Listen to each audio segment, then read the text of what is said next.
Bonjour à tous. Je pense qu'on va pouvoir commencer, hein, il y a assez de monde déjà. Moi je suis Thomas Darochat, donc je suis le président de l'entreprise Lenra. Donc on est une start-up du numérique qui est de La Rochelle. Et on va essayer de voir avec vous comment est-ce qu'on peut créer une application à faible impact environnemental et sans dépendre des GAFAM, des grands noms de la tech. On va commencer par un constat qui est un peu inquiétant, notamment du point de vue pollution numérique. Donc on voit que le numérique représente 4% des émissions de gaz à effet de serre. Ça semble pas beaucoup, mais en fait c'est énorme au vu de ce que c'est. Et sur ces 4%, il y a 44% qui correspondent à la création des appareils et même 40% qui correspondent à la création de vos appareils, c'est-à-dire vos ordinateurs, téléphones, etc., etc.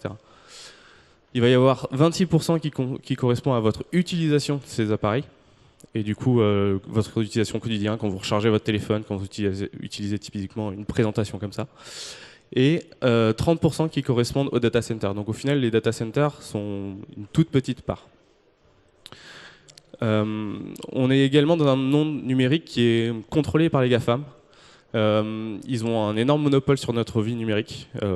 Par exemple, Google avec Chrome représente 70% du web. Ça n'a pas l'air grand-chose, mais en fait, c'est énorme. Et ça peut leur donner un gros contrôle sur notre vie numérique. Et au quotidien, on utilise toutes leurs applications. Donc les 3 applications les plus téléchargées sont sur les 5 applications les plus téléchargées. Les 3 d'entre elles sont des applications qui appartiennent soit à Facebook, Amazon, Google ou Microsoft ou Apple. Ils pratiquent bien sûr des pratiques commerciales un peu abusives. Je ne sais pas si vous êtes créateur d'applications, mais ils prennent 30% sur les ventes des applications de manière générale. Ce qui est un peu abusé alors qu'ils ne font pas grand-chose pour ça. Et on a pas une promesse de liberté du web, de la gratuité du web qui n'est pas vraiment tenue, avec notamment tout ce qui est exploitation des données des utilisateurs. Et c'est le point suivant. Tous ces grands noms du numérique vont exploiter nos données et au final, c'est un peu nous les produits de tout ça. La RGPD, c'est pas si simple à traiter que ça. Il y en a beaucoup qui passent à côté ou qui le font pas correctement. Pour créer une application, au début, on se concentre pas vraiment là-dessus. Et enfin, les utilisateurs, moi typiquement, j'ai plus confiance dans ce qui est fait de mes données, donc j'essaye de faire attention et c'est un peu dommage alors qu'on pourrait juste utiliser le numérique librement et sans se poser ces questions-là. Avec Lenra, c'est ce qu'on essaye de faire. Donc nous, on s'est intéressé au point de vue des créateurs d'applications. On se dit que vu que c'est eux qui sont le premier maillon de la chaîne, c'est eux qui vont pouvoir, si on leur fournit les outils qui vont bien, mettre en place tout ce qu'il faut pour avoir un numérique plus responsable. Déjà, actuellement, ça peut prendre du temps de créer un outil numérique. Donc, il faut le temps de choisir les technologies, mettre en place ce qu'il faut pour l'héberger, etc., etc. Ça peut être aussi compliqué de savoir comment gérer son infrastructure. Donc, si on est un petit développeur ou même une entreprise un peu plus poussée, il faut des ressources qui vont gérer les serveurs pour que l'application tourne, ce genre de choses.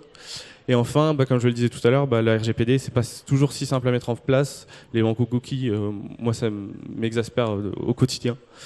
Avec Lenra, on va essayer d'accélérer la création des applications en fournissant un système clé en main. Pas de gestion des utilisateurs, parce que c'est nous qui le fournissons. On gère les données des utilisateurs, les applications à pouvoir scale automatiquement en fonction des utilisateurs. Et bien sûr, si votre application n'est pas utilisée, elle ne tourne pas.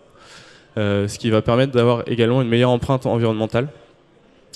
Et enfin, on permet de préserver les données des utilisateurs, des hackers, et aussi de permettre aux créateurs de fournir les outils, enfin, on fournit aux créateurs d'applications les outils pour pouvoir mieux les gérer. On crée cette plateforme de manière responsable, parce qu'on voit qu'actuellement, le numérique n'est pas forcément très éthique.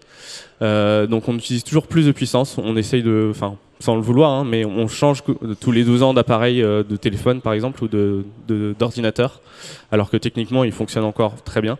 C'est juste que les applications demandent toujours plus de puissance, vous avez besoin toujours plus de stockage pour stocker vos photos, vidéos, etc.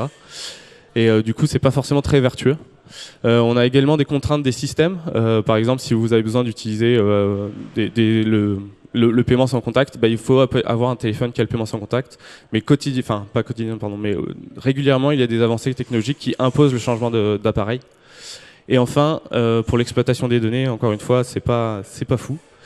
Donc nous, on va essayer d'optimiser à tous les niveaux. Donc l'outil qu'on fournit aux développeurs va permettre d'optimiser sur les 3 points qu'on a vus au début, sur les gaz à effet de serre. C'est-à-dire qu'on va faire en sorte que les applications consomment moins pour que les appareils puissent être conservés plus longtemps et du coup avoir baisser le point de vue gaz à effet de serre de la création d'appareils.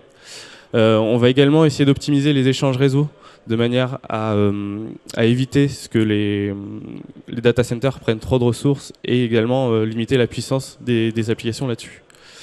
Et enfin, du coup, nos applications sont multiplateformes, c'est-à-dire que si vous avez une application, vous n'avez même pas à vous poser la question si elle est compatible Android, iOS. Elles sont directement compatibles sur tous les systèmes, Android, iOS, Windows, macOS, Linux et le web directement si vous avez encore un autre type de système. Et on essaye de redonner le contrôle à nos utilisateurs sur leurs données personnelles. On essaye également de se baser sur la souveraineté numérique. Encore une fois, on utilise quotidiennement des solutions propriétaires. Typiquement, Apple, avec tous ses systèmes, donc iOS et même ses appareils, tout est propriétaire. Donc vous ne savez pas ce qui est fait de vos données à l'intérieur. Ils disent qu'ils font au mieux, mais en vrai, personne ne le sait. On a une dépendance forte aux GAFAM, comme je l'expliquais tout à l'heure. Et cette dépendance forte aux GAFAM au quotidien nous rend dépendants du Cloud Act. C'est-à-dire que le gouvernement américain, s'ils veulent vos données demain, ils y ont le droit. Parce que du coup, on utilise des solutions qui sont soit hébergées aux États-Unis, soit à des entreprises américaines, ce qui fait qu'en fait, on n'est pas maître de nos données. Avec l'ENRA, déjà, on est une plateforme open source. Ce qui veut dire que tout est libre, on peut tout regarder, on peut améliorer la plateforme, essayer de proposer des idées, etc. Et on se base sur des solutions open source également. Les applications sont indépendantes des services de Google ou des services d'iOS. On essaye de tout faire en sorte pour ne pas dépendre du Cloud Act. Et on est hébergé en France. Notre solution en ligne est hébergée en France, mais vous pouvez également l'héberger au sein de votre entreprise si vous avez les serveurs qui vont pour. Et c'est pas très compliqué. Je vais rentrer un peu plus dans le détail du projet l'ENRA, donc pour expliquer un peu ce qu'on fournit aux développeurs. Tout d'abord, c'est une plateforme qui va permettre de créer son application, quel que soit le langage. Donc on n'est pas obligé de créer son application en Java si on veut faire de l'Android ou en Kotlin, ou de faire son application en Swift si on veut faire de l'iOS. On utilise le langage que l'on veut, et en fait, ça va automatiquement être géré pour que l'application fonctionne sur tous les systèmes. On va également permettre aux développeurs d'aller à l'essentiel, de se concentrer sur les besoins métiers de leur projet, en leur fournissant justement tous les outils autour qui n'ont pas besoin d'être redéveloppés. Et on leur fournit des outils comme la documentation ou un outil pour le développement local, pour leur simplifier tout ça. La solution l'ENRA est basée sur un framework du coup qu'on a développé. Je ne sais pas s'il y a des développeurs un peu dans la salle ou pas du tout. Pas du tout. Bon, aussi quelques-uns, mais du coup, le principe du framework, c'est qu'on se concentre sur les données. Et les données, c'est la base de l'application. On fait des vues sur ces données-là, qu'on fournit aux utilisateurs. Et quand les utilisateurs interagissent avec vos applications, quand on clique sur un bouton typiquement pour afficher quelque chose, ça va déclencher un écouteur qui, lui, va modifier les données, ce qui va automatiquement modifier la vue et s'afficher à l'utilisateur. Donc en gros, ça va faire des boucles comme ça, ce qui fait que l'utilisateur a toujours un visuel de où en sont ces données, et c'est vraiment le principe de base du fonctionnement du framework. Du coup, notre solution, je vous fais un petit point d'architecture pour vous présenter un peu les solutions qu'on a utilisées nous. Mais on a créé un client l'ENRA avec Flutter, donc qui nous permet la compatibilité avec les différents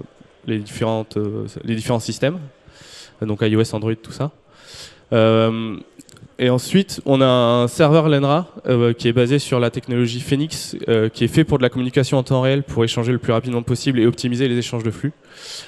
Qui lui va se connecter à différentes bases de données et un système OpenFaaS qui est l'outil qui va permettre de scale automatiquement les applications.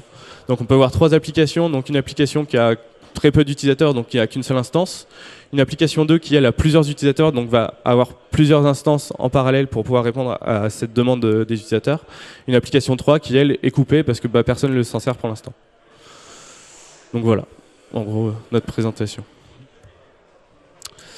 Voilà, vous pouvez nous retrouver vous pouvez retrouver notre site sur lenra.io ou nous contacter sur contact@lenra.io et vous nous retrouvez tout simplement sur Twitter lenra_io et pour les développeurs on a un Twitter spécifique aussi. Voilà. Est-ce que vous avez des questions? Oui. ce qui s'est allumé, ouais. Du coup, merci beaucoup déjà. Ouais. En fait, c'est bien d'être plus éthique, c'est bien enfin, on voit tous les bons côtés, mais qu'est-ce que vous perdez en fait en contrepartie par rapport aux GAFAM ou qu'est-ce que vous allez perdre à essayer d'être plus éthique? Alors, nous, de notre côté, du coup, on doit réimplémenter beaucoup de choses qui ont été faites par les solutions des GAFAM, potentiellement. Donc là, par exemple, notre solution ne gère pas encore le Bluetooth, mais parce qu'on est toujours en cours de développement, on doit sortir la version que en mai prochain. Mais c'est le genre de choses qui nous fait perdre du temps. Donc au début, si on a besoin d'une application qui a besoin du Bluetooth, ben, on ne pourra pas la faire avec l'ENRA. Mais c'est ce genre de choses qui peut faire perdre du temps au début. Et petit à petit, on va essayer d'optimiser et d'être assez compétitif pour pouvoir avoir toutes les fonctionnalités possibles et pouvoir faire tout type d'application, quoi. Il y a des sujets qui sont un peu compliqués parce que du coup, notamment la vidéo, qui peut prendre beaucoup de ressources, comme on peut le savoir, Netflix représente une énorme part de ces gaz à effet de serre en fait. Et du coup, c'est une vraie question qu'on se pose. Pour l'instant, on la gère pas du tout parce que on va essayer de la gérer au mieux et de manière la plus éthique possible, quoi. Est-ce qu'il y a d'autres questions peut-être? Non, bon. Merci beaucoup, j'espère que j'ai été assez clair. Comme je disais, vous pouvez nous retrouver hein, si vous avez des questions a posteriori. Et merci beaucoup.